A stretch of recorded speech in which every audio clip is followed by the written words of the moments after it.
मनसे प्रमुख माननीय राज ठाकरे यांनी परत एकदा महाराष्ट्राला आरक्षणाची गरज नाही आणि आरक्षण आर्थिकदृष्ट्या दिलं पाहिजे असं वक्तव्य केलं आहे। परंतु या त्यांच्या वक्तव्याचा आम्हाला दलित विरोधी आणि आदिवासी विरोधी वास येत असल्याचे दिसून येत आहे। कारण मुळात संविधानामध्ये अनुसूचित जातीला आणि जमातीला सामाजिक न्यायाच्या आधारे आरक्षण दिलेलं आहे, आर्थिक न्यायाच्या आधारे नाही।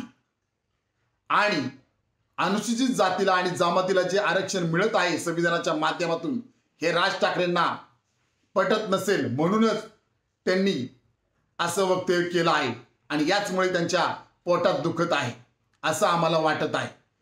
माननीय राज ठाकरे यांना आरक्षणाचा अर्थ कळलेला नाही असं आमचं स्पष्ट मत आहे आणि राज ठाकरे यांचं हे वक्तव्य दलित विरोधी आणि आदिवासी विरोधी आहे असं आमचं स्पष्ट मत आहे।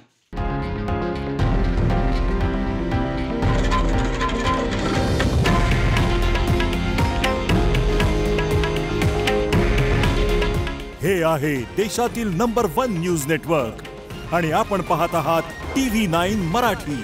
काळजी तुमची, हित महाराष्ट्राचं।